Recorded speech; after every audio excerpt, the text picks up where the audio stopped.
dawlad baad leedihiin maanta waxa weeye maaragtay xuquuq baad leedihiin oo waxaad leedihiin dal baad leedihiin oo dad baad leedihiin oo waxa weeye keena shahiiday ku dagaalada ku baxayna hadduu ilaahay yiraahdo wixii uu ka tagay asagiiba dayacmi maayaan guusha weyn ee waxa weeye maaragtay daqiiqadaha yar ee kooban ilaahayna siiyay subxaanahu wa ta'aala baa mahad iskale meesha maanta aanu taaganahayna hadduu ilaahay yiraahdo de waxaan ku xisaabtamaynaa inaan hore uga soconno hadduu ilaahay yiraahdo inaan dib loo noqonayn hadduu ilaahay yiraahdo guud ahaanna maaragtay waxaan maaragtay soo dhawaynaynaa guusha maaragtay maanta la gaaray si guud si gaar ahna waxaan u mahad celinaynaa ciidamada jabhadda SSC iyo guud ahaan ciidamada Hiil Harti guud ahaan balweynta daarood oo tacab iyo juhdi fara badan halgankan gelisay baan ilaahay subxaanahu wa ta'aala waa mahad celin kadibna ayagaan u mahad celinaynaa inta kadib wax walba oo lagu tabcaa waxa weeye miraheedii waxa weeye maaragtay de wada arkaysaan maanta miraheedii waxaan filayaa ciidanka jabhadda SSC 2017 bishii 11 buu ahaa asaaskiisii ciidankan maanta halganka wada sida gaarka hadduu ilaahay yiraahdo 4 sano 5 sano waxaad lahaydeen war goorma hawlgal la galaya waxa weeye ilaahay subxaanahu wa ta'aala wuxuu qadaray 2023 inuu halganka bilaabmo haddana ilaahay fadligiisa waxa weeye maanta aanu taagannahay taariikhda waxa weeye maaragtay 25 Agoosto guushii ugu weyneed inaanu gaarnay marka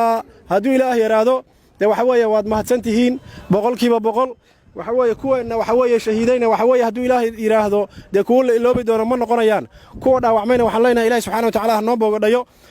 taariikhduna waxa weeye way xusi doontaa sida u dhantihiin taariikhdu way xusi doontaa gunnimadu waxa weeye maaragtay de bariyo yar oo kooban de wanasa laakiin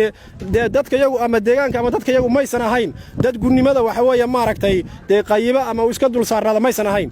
bariyo un basima maaragtay naloo nacaysiiyeeyo haddana ilaahay subxaanahu wa ta'aala waan toosnay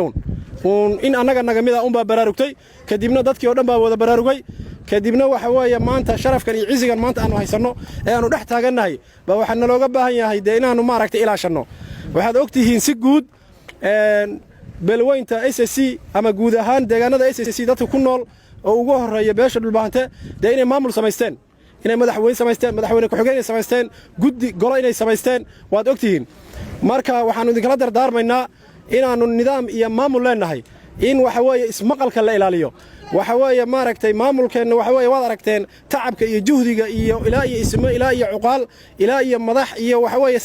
sida loo soo yagleelay waad aragteen iyo juhdiga iyo maskaxda la geliyay marka waxa la ka doonayaa hadduu ilaahay yiraahdo meel walba aad joogtaan kala dambeynta inaad ilaalisaan oo inaad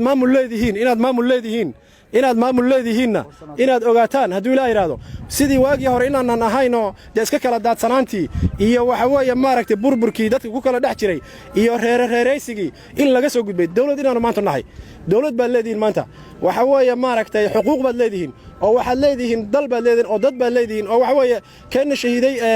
ku dagaalada ku baxayna hadduu ilaahay yiraahdo wixii uu ka tagay asagiiba dayacmi maayaan asaga iyo noloshiisa iyo asaga iyo dadku ka tagay noloshoodii iyo kuwa dhaawacmayna hadduu ilaahay yiraahdo dayacmi maayaan marka hadduu ilaahay yiraahdo dee hala samro hala adkaysto halgankana hadduu ilaahay yiraahdo wuu soconayaa hadduu ilaahay yiraahdo wassalaamu calaykum waraxmatullaahi wabarakaatu